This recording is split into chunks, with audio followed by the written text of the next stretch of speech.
Lights, camera, action. We're back with another episode of the CoachSpiration series. And you all came at a great time because Coach Emily was just laughing at me over our ficus plant right here. I don't even know if it's really a ficus plant, but we've got a little microphone so you can hear us better. So she was laughing. So this series, again, this whole CoachSpiration series is meant to inspire coaches out there like yourself who are giving and serving and showing up every day to try to impact your athletes. And maybe you're tired, maybe you're feeling uninspired, maybe you've lost sight of why you're doing what you're doing to begin with. I honestly believe that our coaches here at PFP, y'all are the most love-powered, impact-driven coaches I've ever been around in my entire life. And my job today is to pull some things out of you, your story about why you started coaching, and just some things that you do. I know that there's things that you do as a coach that maybe you don't even realize that allow you to make, again, a deeper impact and connect so well with your athletes. So my first question for you is, what was the day when you came in? This isn't even really have anything to do with coaching, but it kind of does. What was the day like when you came in and absolutely buried our coaches during your interview during a workout? What was the day like? What was it like for you? Oh my gosh. So you're a 21-year-old walking to this facility with a bunch of like older guys. Well, they're gonna get mad if I call them older. 28-year-olds who have coaching experience and like just being like right out of college. It was really intimidating.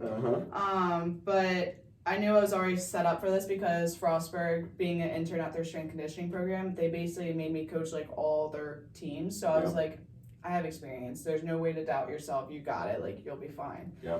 So ran them through it, and then, yeah, I mean, they smoked. They were pretty smoked at the end, but I mean, it was nice though. They were all laughing beforehand. They were all joking around, and by the end, they were just a female, whatever. Just a female coach. They were not laughing by the end. That's for sure. Okay, so now on a serious note, what was it that? Maybe it was college, maybe it was high school. Like, what was that moment that you were like, I want to coach? Maybe you didn't know it was strength and conditioning. Maybe you did, but like, when was it that you were like, and why was it that you decided like, I want to coach other athletes? I think it was probably around my senior year when my love for the sport soccer kind of fell apart due to just culture, environment, everything.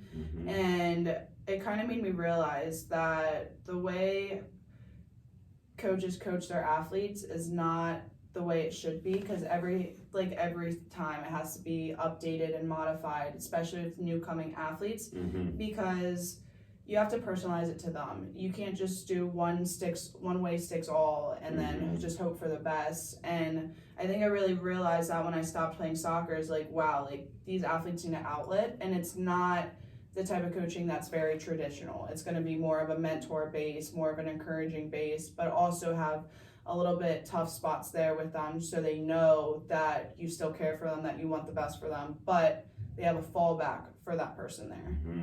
So you're going to have a little toughness in there as well. Tough love. Yeah. So really then for you, it started because of your own experience as an athlete, and it wasn't the best experience. Right? Maybe your coaches could have done things differently, and you saw an opportunity to use that to make a difference in other athletes' lives. Exactly. Yeah. And you started out team training sports teams at Frostburg. Did you think that was going to be your path? So originally, no, it's because very different. Yeah, originally I was thinking physical therapy all the way. This is just like a bonus thing for me to do. But then I like really fell in love with it. I loved seeing like everyone's progress, how happy they got, and just also the other fact of it is seeing them off the field, seeing them put that grind in, and seeing like all the other characteristics that come along with other sports as well. So it was really knowledgeable trying to get to understand who they are as a person and their sports outside of the field or court. What makes you come alive most when you're coaching? Is it a particular population of athletes? Is it a particular population of adults? What is it? So my niche is like females or women. So I think what makes me like so lively is when they come up to me and they're so happy. They're like, I just hit 185 for like 4 on back squat, blah, blah, blah. Last year I couldn't do this. And like, that just like sets me to go and go and go. And it just really excites me and just knows like I'm in the right field for my career. And talk about just what you did when I don't know if it's still going on and it's not important because I know you made an impact, Talk about the mentorship that you started doing with the young female athletes. Yeah, so I started a group me. Basically, we would talk about different topics each week: anxiety, depression, body image issues, just sports anxiety, stuff like that. And we would all get together for a workout and kind of bond over that, and have other female athletes meet each other too as well, just not on the social media side. As that kind of progressed, now that Why did you do that? Because I wanted to be that coach or that mentor that I never had, and there was a bunch of struggling female athletes, and I wanted to create a community behind that and really kind of rally behind that, kind of gain their confidence. I think that's so huge, because even if you're a sports coach that coaches teams, you have them for maybe 5 to 10 hours a week, right? Which you're lucky, because we get them here at PFE for 2 hours, maybe 3 hours a week. And if you've got them for 10 hours, that still means they've got another 158 hours of the week where the world can mess it all up for them, right? And so the fact that you really had this deep burning desire in your heart to really make a difference in the other 165 hours of the week, I'm guessing that's kind of where it stemmed from. Right? Like, how can I be in these girls' ears and minds all the time, right? So that's pretty cool. That's really special. What do you have like a story of an athlete that you've worked with or that you've coached, and maybe they were at this one place when you first started with them, and then through your coaching, and I've got follow-up questions, through what you did with them, it got them to a better place? Do you have like an example? You don't have to use names.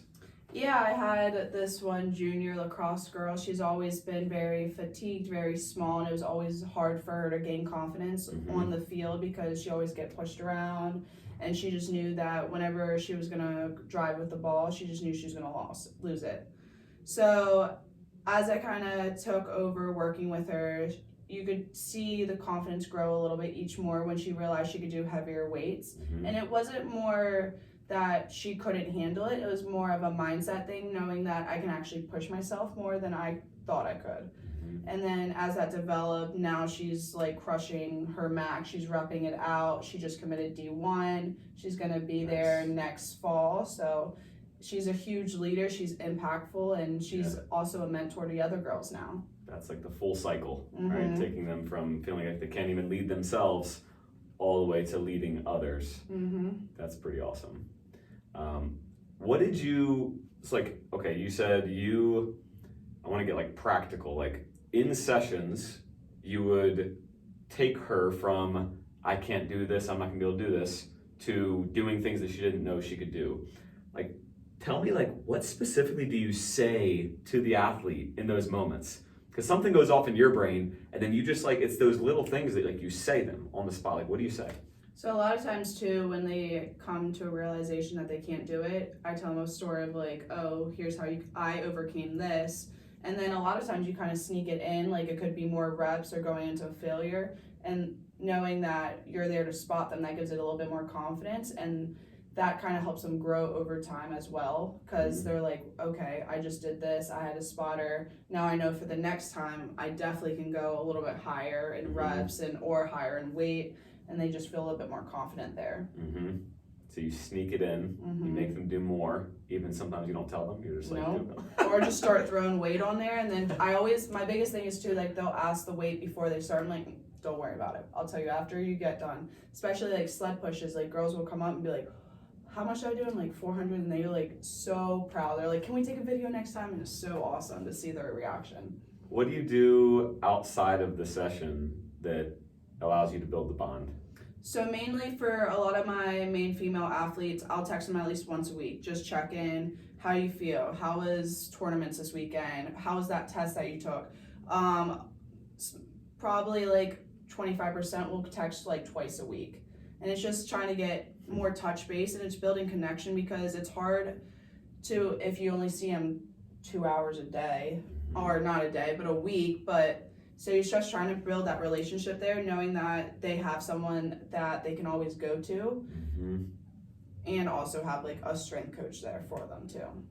There's an absolute parallel between you being able to get more out of them in session and what you do on off days reaching out to them, because the relationship is there. And so I think that I hear a lot of the times coaches will say like, how can I get more out of my players? I hate that because it's like not like your players are wet rags that you're trying to wring out, right? But I get the concept, and I think oftentimes the problem is we're trying to get withdrawals from a bank account that we haven't made enough deposits in, right? And so your text messages to them are the deposits, and then when you go to take a withdrawal out, which is, hey, Jamie, I want 4 more extra reps on this one. She's like, I'll give it to you because you've already given me a lot, right? So that's the way that you get more out of your athletes. I hope y'all can like feel just like our heart. She's doing a great job of just kind of sitting here and like talking about like it's no big deal, but like seriously, like your heart for these for the people you coach. And the other thing is, you do this. You text dozens and dozens of girls, some of them multiple times a week.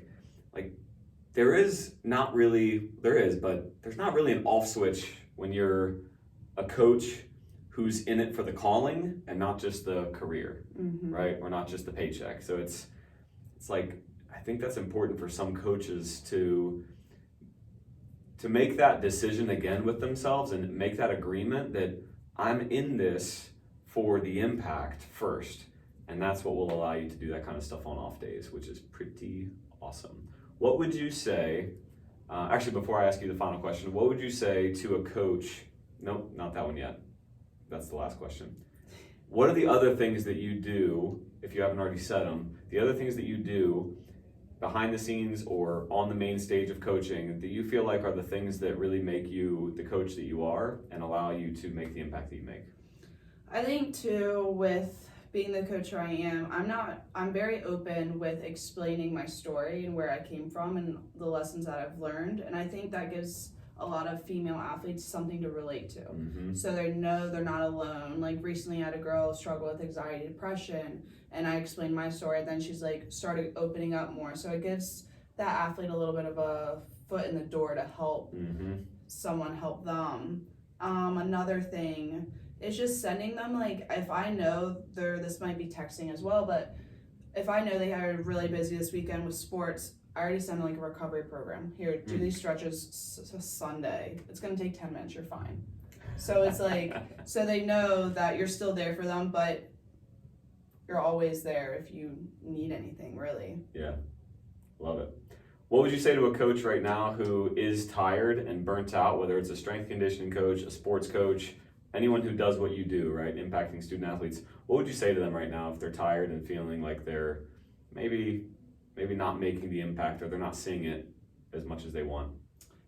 Yeah, I would definitely say, well, I've been there, done that, but it's happened over the summer. But you got to kind of go back to why you started this. What is the impact that you would like to make? And focus down on getting yourself back to being motivated. And that's going to really help transparent to get the best results for your clients as well. I know it was very hard to get out of that hole, but a lot of times you got to really realize what you can actually do through yourself to help impact other people. And what is your why? My why is to be the best coach to these female athletes that they've always wanted, and just to be, it could be a mentor, be a friend, be a coach, anyone they will always come to. Yep. And just want to continue to make an impact for sure. Nice. Coach Emily, thanks for what you do, and thanks for keeping our coaches in line. Thank you. We'll see y'all on the next episode of CoachSpiration. Peace.